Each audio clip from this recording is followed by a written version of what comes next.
พระมงคลจงเกิดแก่ท่านทั้งหลายบุคคลที่มีสติเป็นผู้ตื่นรู้ต้อนรับความดีแสวงหาความดีมอบความดีให้กับชีวิตของตนวันนี้เป็นวัน15 ค่ำเป็นวันอาสาฬหบูชาพวกเรามีสติสละเรียกว่าสละทุกอย่างได้ขนาดหนึ่งเวลาหนึ่งก็ถือว่าเป็นสิ่งที่มีค่าตรงกันข้ามคนจำนวนมากขาดสติก็ไม่ตื่นรู้หลงไหลไปตามกระแสอารมณ์ความคิดจึงไม่มีสิทธิ์ที่จะเข้าวัดฟังธรรมแต่พวกเรามีสติจึงทวนกระแสอารมณ์ความคิดของตนเองและบุคคลอื่น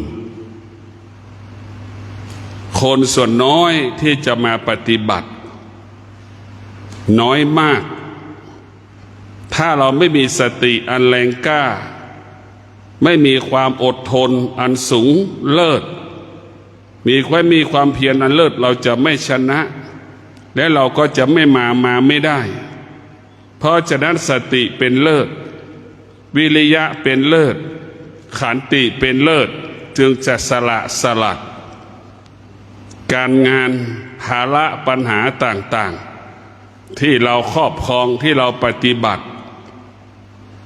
คนจำนวนมากมันสลัดไม่ได้เพราะเขาขาดสติเมื่อขาดสติก็เห็นความไม่เป็นจริงอยู่กับความไม่เป็นจริงตั้งแต่เกิดจนเราตายเพราะฉะนั้นพวกเราก็ถือว่าเป็นผู้ที่มีสติตื่นรู้ออกจากบ้านมาแล้วมันทางสายเอกออกจากบ้านมาแล้วมานอนวัด1 คืน 1 วันก็ถือว่าเป็นสิ่งที่มีค่าเป็นสิ่งที่มีความสำคัญต่อการมีชีวิตอยู่ของเหล่ามนุษย์ที่มีปัญญามนุษย์ทั้งหลายส่วนมากขาดสติเมื่อขาดสติมันก็ยึดติด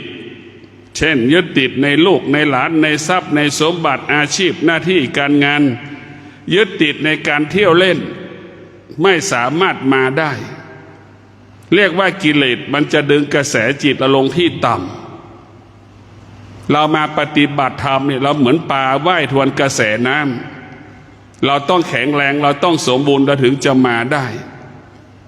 ถ้าสติเราไม่แข็งแรงความอดทนไม่สมบูรณ์วิริยะไม่เป็นเลิศเนี่ยเราจะมาไม่ได้อันนี้ก็บอกกันว่าพวกเรามีสติมีความเพียรมีความอดทนเรียกว่ามาแล้วค่อยๆฝึกเราจะไปจริงจังกับมันมากจะไปจริงจังไปยึดติดในการปฏิบัติแต่ให้มีสติรู้เท่านั้นและสำคัญที่สุดจะไปบังคับมากก็ไม่ดียานก็ไม่ดีตึงก็ไม่ดีเรียกว่าสายกลางนะสบายให้เราพิจารณาแบบนี้อย่างนี้พระพุทธเจ้าไม่สรรเสริญตึงก็ไม่สรรเสริญพระพุทธเจ้าถึงไม่ได้บัญญัติห้ามกินเจเห็นไหมมันตึงเกินไปมันอยู่ยากกินยากเขากินเจอยู่ยากกินยากทำให้ครอบครัวทะเลาะขัดแย้งกันเห็นไหมพระพุทธเจ้าจึงไม่บัญญัติพระพุทธเจ้าจึงรู้ว่าผู้ที่กินหมูกินไก่เนี่ยมีเป็นจำนวนมากของโลกคนที่จะกินเจมีจำนวนน้อยเพราะฉะนั้นพระพุทธเจ้าถึงไม่ได้บัญญัติเพราะพระพุทธเจ้ารู้ว่าคนส่วนมากเป็นเช่นนี้พระพุทธเจ้าจึงชื่อว่าผู้รู้ความจริงของโลกให้เราเข้าใจว่าผู้รู้ความจริงของโลกนี้สำคัญพวกเราก็เป็นผู้ที่รู้อะไรรู้ละ ออกจากครอบครัวได้1 คืน 1 วันนี่ก็ถือว่าประเสริฐ 3 คืน 3 วันก็ประเสริฐเราค่อยๆสะสมวิริยะภาคเพียรสะสมความอดทนสะสมความอดทนวิริยะภาคเพียรค่อยๆให้มันมีกำลังดั่งบรรพชนของเราสร้างถนนขึ้นสู่โดยพระธาตุโดยสุเทพเห็นไหมที่สุดบรรพชนเราก็ประสบความสำเร็จหากเราไม่มาปฏิบัติธรรมเราเอาความอดทนเอาวิริยะภาคเพียรไปสู่การประกอบอาชีพเราก็ประสบความสำเร็จหากเราจะปฏิบัติธรรมประพฤติธรรมเรามีความอดทนมีวิริยะภาคเพียรเราก็ประสบความสำเร็จเหมือนดังหลวงปู่มั่นหลวงปู่ก็มีความอดทนเป็นเลิศมีวิริยะเพียรเป็นเลิศหลวงปู่ก็ประสบความสำเร็จในการประพฤติธรรมปฏิบัติธรรมเช่นเดียวกับบรรพชนเราอดทนเหมือนกันวิริยะเหมือนกันแต่ไปใช้แตกต่างกันในบรรพชนของเราเอาไปใช้ในสร้างถนนก็ทำลายกิเลสเหมือนกันทำลายเหมือนกันแต่ว่ามันยังไม่ได้แก่นมันไม่ได้แก่นของธรรมไม่ได้เป็นสาระของธรรมหลวงปู่มั่นนี่เป็นผู้ที่เห็นธรรม100%จึงไม่ได้สร้างเสนาสนะใดๆทั้งสิ้นหลวงปู่ไม่เคยสร้างเสนาสนะหลวงปู่จะเห็นธรรมเป็นหลักหลวงปู่จะเอาธรรมเป็นหลักหลวงปู่จึงเห็นธรรมจึงเอาธรรมเป็นหลักเพราะฉะนั้นหลวงปู่นี่มีสติรู้สึกตัวอยู่ตลอดเวลาปฏิบัติธรรมเพราะเวลามันน้อยเวลาเราเหลือน้อยก็หมายความว่าเวลาของเราชีวิตของเราอยู่ภายใต้ความแก่ความเจ็บความตายถึงแม้เราจะหนุ่มถ้าความเจ็บป่วยเกิดขึ้นเราพิการเราก็ไม่มีโอกาสได้นั่งสมาธิเราเจ็บเราป่วยเราพิการเราไม่มีโอกาสได้มาเดินจงกรมเห็นไหมเพราะฉะนั้นเราต้องมีสติขนาดที่เรากายวาจาใจเราปกติขนาดที่อวัยวะของเราครบ32ประการเราต้องมีสติรีบเร่งปฏิบัติอย่าได้มีชีวิตประมาทถ้าเราประมาทจะหนุ่มก็แก่ก็เจ็บก็ตายเหมือนกันหมดแต่ถ้าเราไม่ประมาทจะหนุ่มจะแก่มันก็เป็นธรรมชาติแต่ว่ามันจะแก่เป็นธรรมชาติเจ็บธรรมชาติเพราะฉะนั้นพวกเราต้อง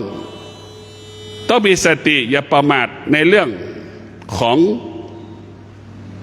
ความแก่ความเจ็บความตายเราต้องรีบเร่งหากเรามีชีวิตอยู่จะบอกว่าเราเป็นยังหนุ่มอยู่จะมีเวลาอีกเยอะปฏิบัติมันไม่ได้ความตายไม่ได้บอกเราแบบนั้นความเจ็บก็ไม่ได้บอกเราอย่างนั้นมันไม่ได้บอกเราแบบนั้นความแก่ไม่ได้บอกเราแบบนั้นเด็กมันยังแก่ได้เลยไม่ใช่ว่าคนแก่จะเป็นคนแก่เด็กยังเป็นคนแก่ได้เพราะฉะนั้นเขาว่าเกิดแก่เจ็บตายมันเกิดได้ทุกตลอดเวลาสำหรับชีวิตของเราให้เรามีสติสำคัญที่สุดถ้าเรามีสติเราจะควบคุมจิตได้แต่ถ้าเราไม่มีสติเราจะควบคุมจิตเราไม่ได้ดังที่ได้บอกว่าสติเปรียบเสมือนแม่จิตเปรียบเสมือนลูกคนไหนที่เป็นแม่จะเข้าใจว่าจิตเหมือนลูกประคับประคองลูกอย่างดีเห็นไหมลูกเกิดมาได้1 เดือน1 วันประคับประคองอย่างดีสนใจใส่ใจอย่างดีเห็นไหมสนใจใส่ใจสนใจใส่ใจนั่นแหละสติเปรียบเสมือนแม่จิตเปรียบเสมือนลูกเพื่อจะเกิดคำว่าจิตประคับประคองสติประคับประคองจิตเหมือนแม่ประคับประคองทารกแรกเกิดจิตมันไม่ดีจิตเราเนี่ยมันเป็นสีดำได้เป็นสีขาวได้เป็นสีเทาเป็นสีสารพัดสีได้หมดแต่สตินั้นจะเป็นได้แค่สีขาวสตินั้นจะอยู่กับความเป็นจริงดังแม่คิดถึงลูกทุกลมหายใจเห็นไหมแม่คิดถึงลูกตลอดเวลาทุกลมหายใจนั่นคือสติอยู่กับความเป็นจริง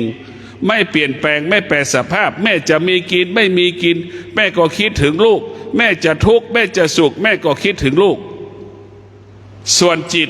เปรียบเสมือนลูกมันคิดถึงใครคิดถึงเพื่อนคิดถึงคนอื่นๆมากกว่าคิดถึงแม่ตัวเองคิดถึงพ่อตัวเองแต่พวกเราต้องมีสติพิจารณาเพราะจะผู้เป็นพ่อผู้เป็นแม่ต้องบอกต้องสอน ลูกของตนเองเนี่ยต้องบอกต้องสอนลูกพอเราไม่บอกไม่สอนลูกลูกก็เป็นอย่างเราพอเราแต่งงานเสร็จมีครอบครัวเสร็จก็ไปมีเวลาให้กับสามีมีเวลาให้กับภรรยาของเราเรียกว่า 80%มีเวลาให้พ่อให้แม่ 20%เห็นไหมนี่แหละเราไม่ได้บอกได้สอนเนี่ยตรงข้ามกับไปวัดดอนจันทร์เด็กทุกคนไปหาเลิกแต่งงานจะบอกสิ่งที่เราควรดูแลได้แก่พ่อกับแม่ไม่ใช่สามีไม่ใช่ภรรยาที่ควรดูแลสิ่งที่เราควรดูแลคือได้แก่พ่อกับแม่เมื่อแต่งงานเสร็จต้องคืนเวลาให้พ่อให้แม่ลูกของเราแต่งงานบอกเธอแต่งงานเสร็จเธอต้องคืนเวลาให้แม่ 70% ให้แฟนเธอแค่ 30% พอทั้งชายทั้งหญิงให้เวลากันแค่ 30% นอกจากนั้นคืนเวลาให้พ่อให้แม่เราเกิดมาเราไม่เคยดูแลพ่อแม่พอเราแต่งงานเสร็จเรามีเวลาให้พ่อให้แม่พ่อแม่ก็คิดได้สะใภ้ลูกสะใภ้ดีลูกเขยดีเปลี่ยนแปลงชีวิตลูกเราได้เห็นไหมนี่แหละคือคุณค่าอยู่ตรงนี้แหละเนี่ยลูกสะใภ้ดีลูกเขยดีลูกเราไปอยู่แต่งงานแล้วสามารถเปลี่ยนแปลง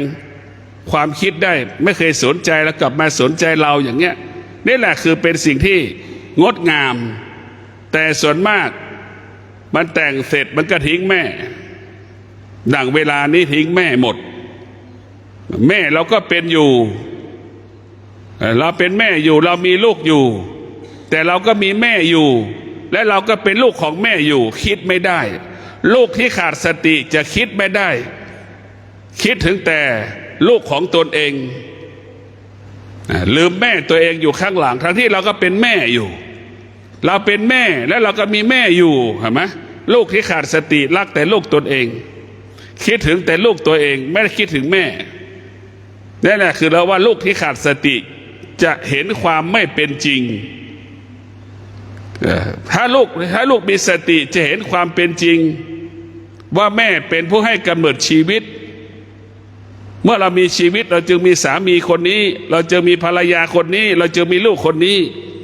มันจะคิดแบบนี้แต่มันไม่ได้คิดพอมันไม่คิดมันก็หลงลูก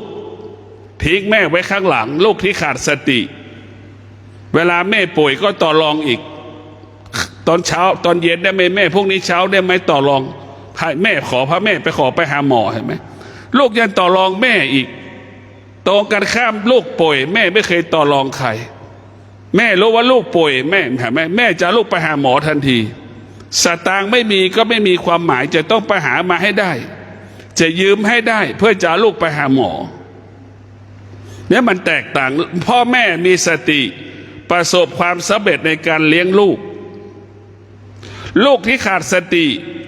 ไม่ประสบความสำเร็จในการเลี้ยงพ่อเลี้ยงแม่เห็นไหมมีจำนวนมากเป็นแบบนี้แหละรุ่นสู่รุ่นก็เพราะลูกไม่มีพ่อแม่ไม่เคยสอนลูกว่าให้ลูกมีสติเนี่ยว่าที่สามีว่าที่ภรรยาอย่างนี้เด็กไปหาเลิกแต่งงานบอกแล้วว่าเป็นของสาธารณะ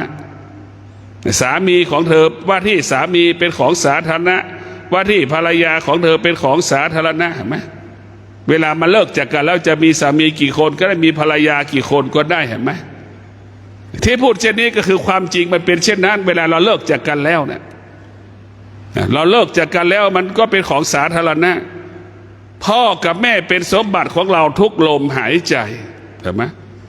พ่อกับแม่เป็นสมบัติของเราทุกลมหายใจสิ่งที่เราควรดูแลคือพ่อกับแม่ไม่ใช่สามีไม่ใช่ภรรยาสามีภรรยาเป็นสมบัติของเราแค่บางเวลาแต่พ่อแม่เป็นสมบัติของเราตลอดเวลาเพราะเราต้องตระหนักเรื่องพ่อเรื่องแม่ให้มากเนี่ยเราพิจารณาทุกวันแล้วว่าคนไหนเกิดมายากจนเนี่ยขอบคุณเราเกิดมายากจนเราไม่มีสิทธิ์จะไปอยู่บ้านคนชราเพราะเราไม่มีเงินไอ้ลูกคนที่มีเงินฐานะมีเงินเนี่ยเวลานี้พ่อแม่ไปไว้สงเคราะห์คนชราเลี้ยงคนแก่ เวลาเจ็บก็เห็นแต่หมอเห็นแต่พยาบาลเห็นแต่คนใช้ตรงข้ามกับคนยากจนเจ็บป่วยแม่อยู่ในอ้อมกอดลูกลูกอยู่ในอ้อมกอดแม่เห็นไหมมันมีความสุขกว่าอยู่สถาน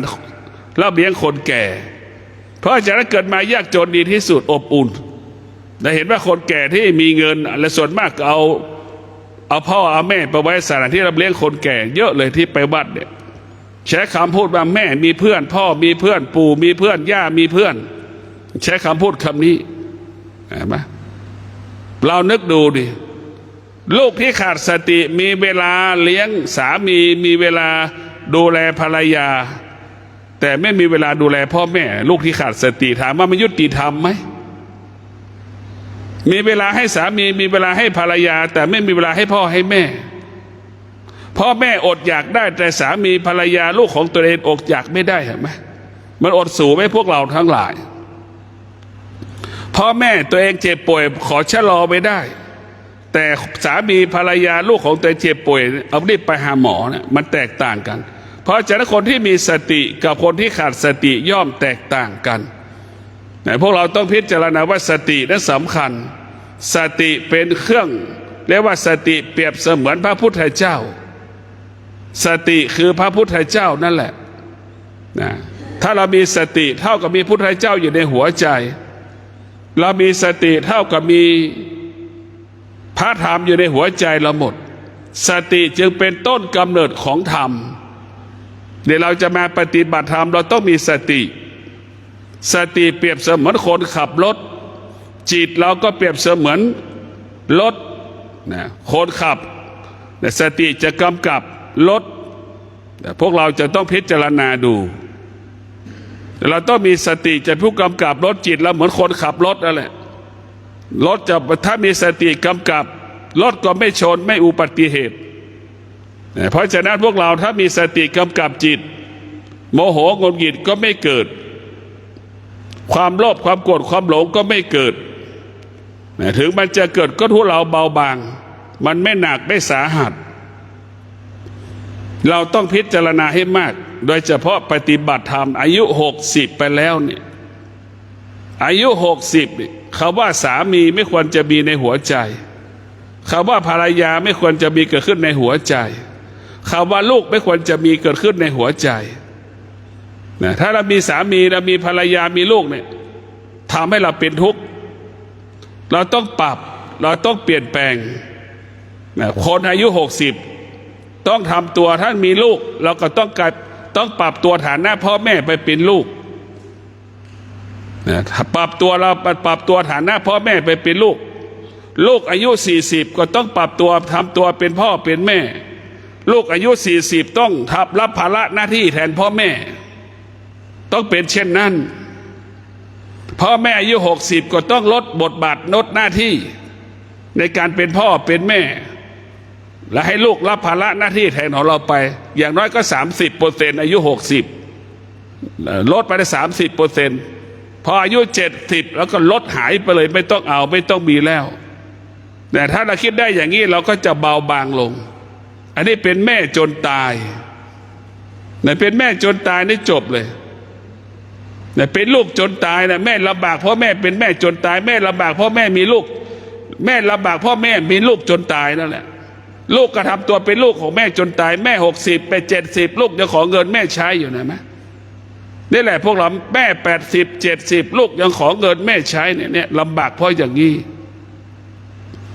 เราต้องพิจารณาเอาคำสอนของพระพุทธเจ้าไปสอนให้เขามีสติให้มีสติแต่สติไม่จะอยู่กับความเป็นจริง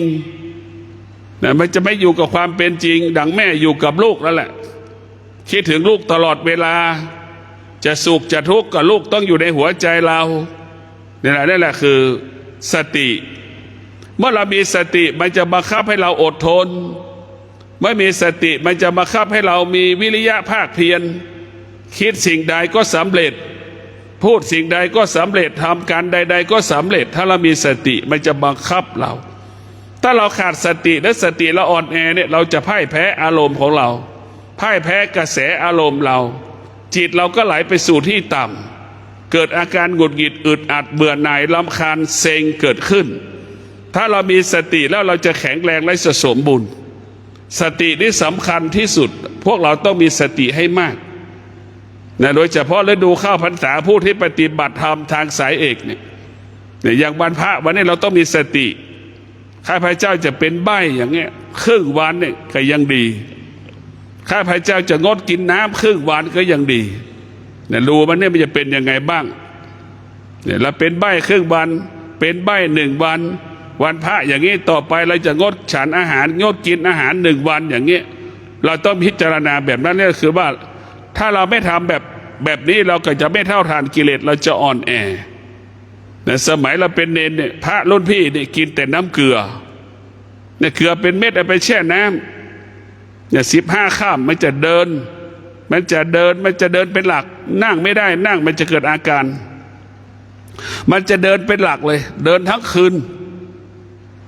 เดินทั้งวันตลอดเวลาเขาว่างไม่ได้จะเดินฉันแต่น้ำแต่ก่อนนมยังไม่มีสมัยเป็นเนนไปปฏิบัติธรรมยังไม่มีเพื่อนบางคนนี่มาโอ้ยมันปฏิบัติธรรมจนมันยานมันเยอะนะมันนั่งเนี่ยมันก้มหลับเหมือนคนนะเหมือนคนโง่คนง่าวไปเยอะเลยแหละนะมันยานมันเยอะจริงๆมันนั่งหย่อนหลับตานั่งก้มไม่เลย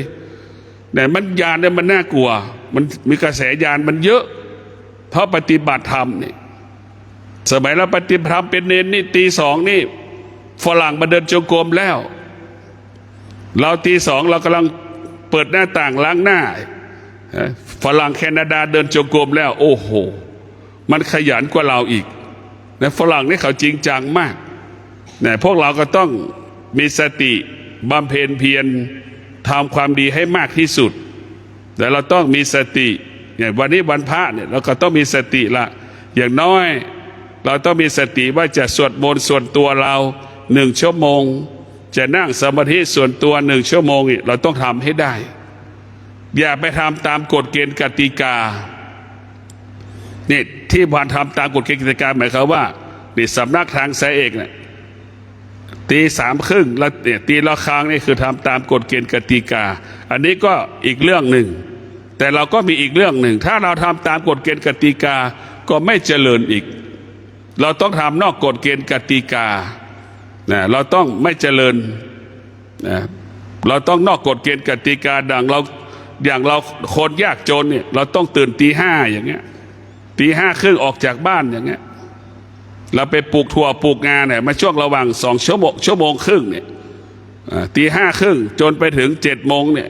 เราได้ต้นถั่วปลูกถั่วกี่งาหอมได้กี่ต้นได้กี่ร้อยต้นนึกดูกันแล้วกันแต่เพราะฉะนั้นพวกเราต้องอยู่เหนือกฎเกณฑ์กติกากฎเกณฑ์กติการะเบียบก็แค่บรรทัดฐานเช่นให้เราตื่นตี 3อย่างเงี้ยเราก็ตื่นตี 2ก็ได้แล้วก็นั่งสมาธิไปเราต้องเดินนั่งเนี่ยมานั่งในศาลาก็ได้เราต้องอยู่ในห้องเนี่ยเราเดินจากห้องกุฏิที่เรานอนก็มาศาลาหลังใหญ่ก็ได้มาเดินจงกรมหน้าศาลานะแล้วก็ทำนี่สบายตี 1นี่มาอากาศดีที่สุดคือตี 1ตี 1ตี 2เนี่ยบรรยากาศดีมากในศาลาข้างล่างเนี่ยสมัยที่เราไม่เทปูนเนี่ยไอ้น้ำเนี่ยเมฆออกจากดินเนี่ยออกจากดินมาสูงขึ้นมาเนี่ยมาชนหัวเราอยู่โอ้แต่เราเห็นแต่เมฆอยู่ท้องฟ้าจริงๆก็คือไอ้น้ำไปเป็นเมฆเพราะเราไม่รู้เรื่องเห็นไหมมารู้เรื่องตรงนี้แหละมันออกจากดินฝนมันตกแล้วมันก็ร้อนมันก็แสลมมันก็พัดเมฆไอ้น้ำผ่านหัวเราอยู่ในเดินจงกรมสมัยปี 1ปี2ปีแรก2 ปีแรกเดินจงกรมอยู่หน้าตี 1ตี 2เรานั่งสมาธิตรงตี 1ตี 2ตี 1ตี 2อยู่กลางสนามไม่มีไปที่นอนตรงนั้นมันเย็นมันนั่งเย็นเพราะนั้นตี 2ตี 3นี่สบายตี 2ตี 3บรรยากาศดีอากาศดีแล้วก็ต้องตื่นแต่เช้าต้องปฏิบัติสติมันจะตื่นเลยไม่ใช่ให้เราตื่นทุกวันสติมันตื่นเนี่ยเมื่อพรรษาที่แล้วสติเกิดมายังไม่เคย 1 พรรษาปีที่แล้วนี่1 เดือน 15 วันนั่งสมาธิหลับ1 เดือน 15 วันนั่งสมาธิหลับมันไม่นอนมันนอนไม่ได้เนี่ยเมื่อวานนี้เริ่มมาอีก3 วันนะเห็นไหมเมื่อวานก็เริ่มอีก3 วันเริ่มไป3 วันแล้วจะนอนห้องนอนไม่ได้กระวนกระวายกระสับกระส่ายพอเรามานั่งมันมีความสุขนี่นั่งมา3 คืนแล้วนั่งหลับเนี่ยเห็นไหมนี่นั่งหลับโทษเธอเจ็บตูดเจ็บก้นมันเจ็บที่นั่งมันไม่จะหนาเจ็บนี่ก็เลยเปลี่ยนที่นั่งใหม่ให้มันกว้างกว่าเก่าที่3 คืนแล้วนะก็ดูนะพรรษาเนี่ยมันจะให้อยู่กี่วันนี่นอนเมื่อคืนนี้ทั้งคืนเลยนะเมื่อคืนนี้เหมือนก้อนหินนั่นแหละไม่ขยับเท้าขวาไม่ขยับเท้าขวาเท้าซ้ายเลยนิ่งนั่งขัดสมาธิตรงเป้งไม่เหยียดขวาไม่ยืดเลยแต่บางครั้งมันก็เป็นอารมณ์ธรรมอีกชนิดหนึ่งแต่ชั่วชีวิตเนี่ย41 ปีส่วนมากก็จะตื่นตี 1 ตี 2มาตลอด41 ปีอยู่วัดเราก็เป็นอย่างนี้อยู่วัดดอนจันทร์แต่เราไม่มีเวลาปฏิบัติธรรมอยู่ที่นู่นเรากลัวที่นู่นมันกลัวมากไม่รู้กลัวอะไรกลัวผีได้กลัวที่สุดพอเรามาอยู่ทางสายเอกแล้วมาอยู่ตรงนี้ความกลัวหายไปครึ่งหนึ่งแต่มันก็ยังมีความกลัวอยู่เนี่ยอย่าบอกให้พระไปนอนเป็นเพื่อนด้วยนะตื่นดึกไปนั่งก็มานั่งสมาธิข้างหลังหลวงปู่มั่นเนี่ยก็ให้พระไปนอนอยู่ข้างหลังเพื่อดึกๆเราจะได้ไปนั่งสมาธินะแล้วก็ไปนั่งอยู่ข้างหลังเพราะนั้นดึกนี่ดีที่สุดเวลานั่งก็คือตี 1 ตี 2เนี่ยเริ่มสบายดีตี 2 ถึงตี 3ไม่ดีมากนะเราจะต้องฝึกต้องใช้ความอดทนใช้ความเพียรมากนะขอให้พวกเรามีสตินะมาทุกวันศีลนี่ดีที่สุดนะพากันมาทุกวันยิ่งดีถึงมาไม่ได้ก็ขอให้สมาทานศีลนะอยู่บ้านให้สมาทานศีลทุกวันสมาทานศีลทุกวันศีล5 ข้อมันอยู่ในร่างกายเราหมดนี่เราตั้งสัจจะข้าพเจ้าขอดำรงตนด้วยศีล5 ข้อแค่นี้พอแล้วจบไม่ต้องว่าปานาปาเนอไม่ต้องพูดสักอย่างได้แค่นี้ก็พอแล้วเราก็รู้แล้วว่าความหมายศีลนั่นคืออะไรเราไม่ต้องมาสมาทานกับพระถ้าเราไปสมาทานกับพระเราไม่มีสัจจะมันก็ไม่เกิดประโยชน์เพราะนั้นเรามีสติมีสัจจะทุกเช้าก่อนจะออกบ้านหรือก่อนขณะที่นั่งรถก็มีสติก็พนมมือข้าพเจ้าขอดำรงตนได้ศีล5 ข้อ1 วัน1 คืนเนี่ยก็จบทุกวันว่าไปอย่างนี้ทุกวันนี่ไม่ต้องว่าปานาแล้วไม่ต้องมีไม่จำเป็นเพราะฉะนั้นผู้รู้ธรรมจริงๆเขาจะเป็นแบบนี้รู้ธรรมจริงๆจะมีแค่นี้ข้าพเจ้าขอดำรงด้วยศีล5 ข้อ1 คืน 1 วันเนี่ยทุกวันเป็นอย่างนี้ไม่ใช่เป็นต้องอ้างไม่ต้องมาอ้างว่าพระไม่มาวัดไม่ได้ไม่ต้องอ้างธรรมะที่แท้จริงไปอยู่ที่กายกับจิตศีล5 ข้อก็อยู่ที่กายกับจิตของเราศีลไม่ได้อยู่ที่พระธรรมะไม่ได้อยู่ที่พระรูปใดรูปหนึ่งธรรมะไม่ได้อยู่ที่ทางสายเอกธรรมะไม่ได้อยู่วัดโน้นไม่ได้อยู่วัดนี้ธรรมะอยู่ที่กายกับจิตเห็นไหมเหมือนได้บอกไปเช้าว่าร่างกายของเราเหมือนต้นมะละกอเหมือนลูกมะละกอจิตของเราเหมือนเม็ดมะละกอเห็นไหมร่างกายเนี่ยมันเน่าได้จิตมันยังคงสภาพเดิมอยู่เกิดมาชาตินี้ยังโมโหอยู่เห็นไหมมันยังโมโหอยู่มันก็เหมือนมะละกอนั่นแหละเหมือนลำไยเหมือนเล่นจีนั่นแหละลูกมันเน่าไปเหลือแต่เม็ดเหลือแต่เมล็ดของมันพออะไรไปปลูกมันก็เหมือนเดิมเหมือนเราโมโหเหมือนเดิมเหมือนลำไยมันก็หวานเหมือนเดิมมะม่วงมันก็เปรี้ยวหวานเหมือนเดิมเหมือนเดียวกันทุกอย่างถ้าเราไม่ปรับปรุงเปลี่ยนแปลงแก้ไขในปัจจุบันนี้เราก็จะเหมือนเดิมสติมันจะแก้ไขเปลี่ยนแปลงปัจจุบันนะให้เราอยู่เหนือปัจจุบันนะพวกเราปัจจุบันก็คืออดีตนะปัจจุบันก็คืออดีตไอตัวสติไม่มีอดีตไม่มีปัจจุบันไม่มีอนาคตนะสติมันไม่มีอดีตไม่มีปัจจุบันไม่มีอนาคตสติไม่อยู่เหนืออดีตอยู่เหนืออนาคตอยู่เหนือปัจจุบันนะเพราะสติมันคงสภาพเดิมคำว่าอดีตมันเปลี่ยนแปลงปัจจุบันก็เปลี่ยนแปลงอนาคตก็เปลี่ยนแปลงแต่ตัวที่ไม่เปลี่ยนแปลงคือตัวสติเนี่ยเหมือนพนักงานเช็คคนขึ้นเครื่องบินน่ะคนขึ้นกี่คนคนเช็คเครื่องบินก็เหมือนคนเช็คคนนั่งเครื่องก็เหมือนเดิมอยู่ที่เดิมเหมือนเดิมนั่นแหละไม่เปลี่ยนแปลง แต่คนเข้าออกตลอดเวลาเห็นไหมเพราะฉะนั้นพวกเราต้องเรียกว่ามีสติอยู่เหนือปัจจุบันมีสติอยู่เหนือปัจจุบันถ้าเรามีปัจจุบันมันก็เป็นอดีตอีกพอเรารู้ว่าปัจจุบันมันก็เป็นอดีตแล้วรู้สิ่งที่เกิดนั่นก็คือสิ่งที่ดับรู้สิ่งที่ดับก็คือสิ่งที่มันเกิดไอ้สิ่งที่เรารู้น่ะมันเป็นทั้งเกิดทั้งดับในตัวมันเองแป๊บเดียวอย่างเราหรืออย่างเรากระพริบตาเนี่ยมันเป็นทั้งเกิดทั้งดับอยู่ในตัวมันเองมันไวมากนะเราตามไม่ทันเราเกิดดับเนี่ยมันไวเพราะฉะนั้นเราต้องมีสตินะจะไปท้อจะไปถอยต้องตั้งมั่นนะอาตมาเองมาอยู่ตรงนี้เนี่ยมาแค่ตอนเย็นนะยังไม่เคยนอนกลางวันยังไม่เคยอยู่เลยนะเพราะไม่มีเวลาก็ได้ทำอย่างนี้แหละมาแล้วก็พิจารณาเกิดมาไม่มีใครสั่งสอนนะให้ทำอย่างนี้ให้พูดอย่างนี้ไม่มีใครสั่งสอนเกิดมาไม่มีครูบาอาจารย์มาสอนเราให้ทำอย่างนี้ให้เป็นอย่างนี้ไม่มีก็สอนเองเป็นเองเกิดเองโดยธรรมชาติของมันนะแต่พูดทุกครั้งมันก็เป็นความจริงตลอดนะเป็นความจริงขอให้เราจะไปพูดว่าความจริงก็คือเราหายใจเข้าออกทุกวันคือเป็นความจริงแต่เราต้องอยู่กับปัจจุบันและก็อยู่เหนือปัจจุบันเนี่ย1 คืน 1 วันเนี่ยเราอยู่กับอดีตเมื่อวานนี่ก็อดีตเห็นไหมมันเป็นอดีตทั้งหมดถ้าเราอยู่กับอดีตคนตายเพราะอดีตกี่รายต่อ1 วัน 1 คืนคนตายเพราะอนาคตที่ยังไม่เกิดกี่คนล่ะเส้นเลือดตีบตันเพราะอะไรเพราะไปคิดถึงอดีตคิดถึงอนาคตมากเกินไปเพราะฉะนั้นพระพุทธเจ้าสอนให้เรารู้เพื่อละนะไม่ใช่รู้เพื่อรู้เพื่อละรู้และสละเหมือนเรารู้ว่าเราใส่เสื้อแล้วนี่เสื้อมันจะเหม็นเนี่ยแล้วก็นั่นแหละรู้แบบนั้นแหละเราก็ถอดแล้วก็ไปซักนั่นแหละรู้เพื่อละรู้แบบนั้นนั่นแหละคือรู้แบบนั้นแหละแต่เรารู้เวลานี้เรารู้เราไปติดในรู้แล้วไปสะสมสิ่งที่เรารู้เห็นไหมแต่ละคนมีผ้ากี่ตะกร้ามีตู้กี่ตัวไม้แขวนกี่ตัวแล้วนึกดูเต็มไปหมดรู้และไปสะสมสิ่งที่รู้มันเป็นทุกข์ใช้ก็ไม่ใช้ให้ก็ไม่ให้รักษาไว้อยู่นี่มันไม่ดีมันก็เป็นสะสมกิเลสอีกเพราะฉะนั้นจากฝากให้พวกเราได้มีสติ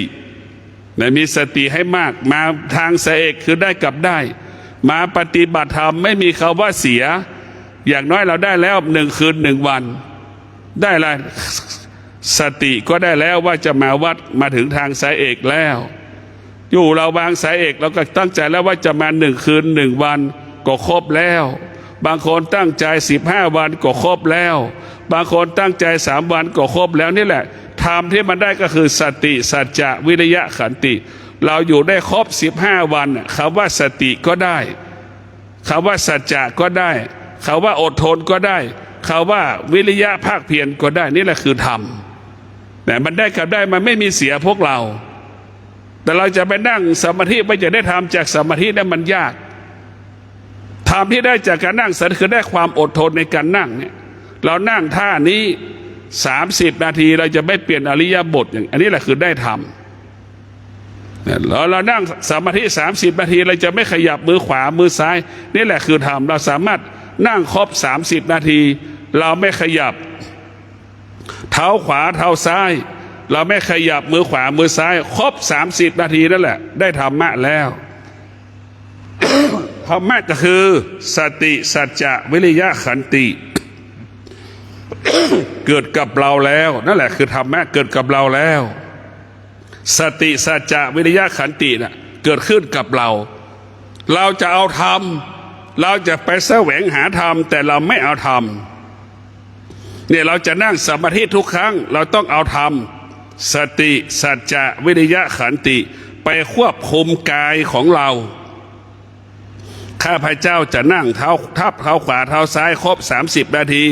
จะไม่ขยับมือเท้าขวาเท้าซ้ายอย่างนี้ครบ30 นาทีไม่ขยับมือขวามือซ้ายถ้าเราสามารถทำได้อย่างนี้แหละคือธรรมแต่ส่วนมากเรานั่งก็นั่งแล้วก็บอกว่านั่งแล้วไม่ได้อะไรสักอย่างนั้นมันไม่ใช่นั่งแล้วมันต้องได้ธรรมะนี่นั่งแล้วต้องได้ไม่ได้ไม่มี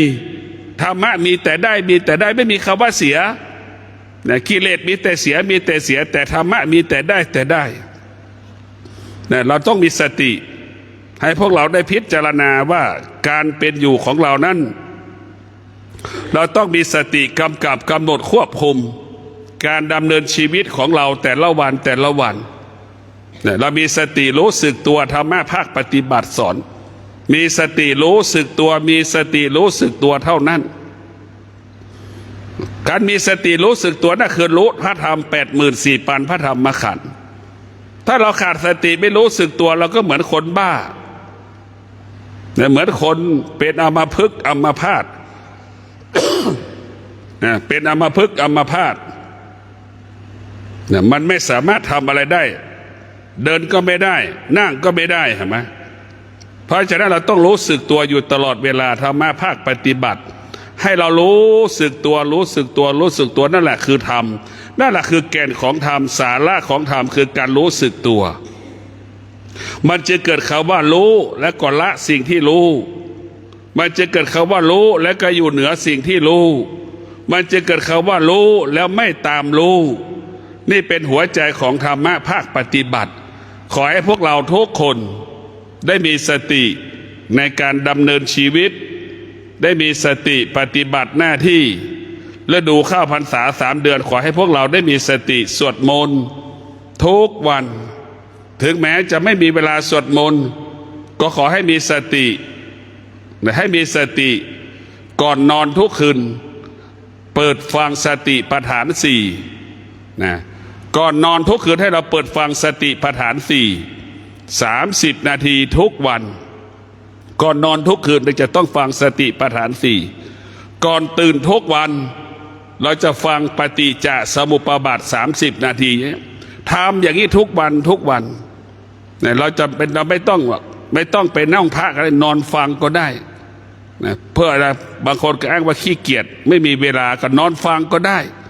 นะก็เอาเวลาที่เราหลับตื่นไปฟังธรรมะนะจิตที่มันฟังจิตมันได้รับความจริงมันจะเกิดปฏิกิริยาเองเพราะว่าหูของเราเนี่ยมันต้องการรับรู้ความจริงตาของการเนี่ยก็รับรู้เรื่องความจริงแต่ความเป็นจริงตามันไม่เคยเห็นความจริงหูของเราไม่เคยเห็นความจริงมันเห็นแต่ความไม่เป็นจริงรับรู้เรื่องความไม่เป็นจริงทั้งสิ้นเพราะฉะนั้นเราจะมานั่งสมาธิมันต่อต้านเห็นไหมมันต่อต้านการนั่งสมาธิพอเรานั่งสมาธิมันเกิดอาการมันแสดงอาการในร่างกายของเราเนี่ยจิตของเรามันก็เกิดอาการอึดอัดหงุดหงิดกระวนกระวายกระสับกระส่ายเราต้องพิจารณาสตินี่สำคัญให้พวกเราได้มีสติและดูเข้าพรรษา3 เดือนเนี่ยคนไหนที่สวดมนต์ก็เพิ่มเวลาสวดมนต์คนไหนที่ไม่เคยสวดมนต์ก็เริ่มต้นสวดมนต์15 นาทีนั่งสมาธิ15 นาทีให้ได้30 นาทีก็พอแล้วแค่นี้ก็ประเสริฐจะไปยึดติดในสามีจะไปยึดติดในภรรยาเวลาเจ็บเขาก็ไม่ได้เจ็บพร้อมกับเราเวลาแก่เขาไม่ได้แก่พร้อมกับเราเวลาตายเขาก็ไม่ได้ตายพร้อมกับเราให้เราเข้าใจแบบนี้ว่าแก่ก็แก่ด้วยตัวเราเองเจ็บด้วยตัวเราเองตายด้วยตัวเราเองให้เราพิจารณาแบบนี้ตนแลเป็นที่พึ่งแห่งตนตนแลเป็นที่พึ่งแห่งตนให้เราสำคัญที่สุดเราต้องมีสติพิจารณาหลักธรรมคำสอนของพระพุทธเจ้าก็ขอให้พวกเราและดูเข้าพรรษา3 เดือนมีสติในการดำเนินชีวิตมีสติในการปฏิบัติธรรมประพฤติธรรมขอให้พวกเราเจริญรุ่งเรืองงอกงามในธรรมเจริญรุ่งเรืองงอกงามในการปฏิบัติหน้าที่ประกอบอาชีพขอให้เกิดคำว่าชนะสำเร็จอายุวันโนสุขังพระลัง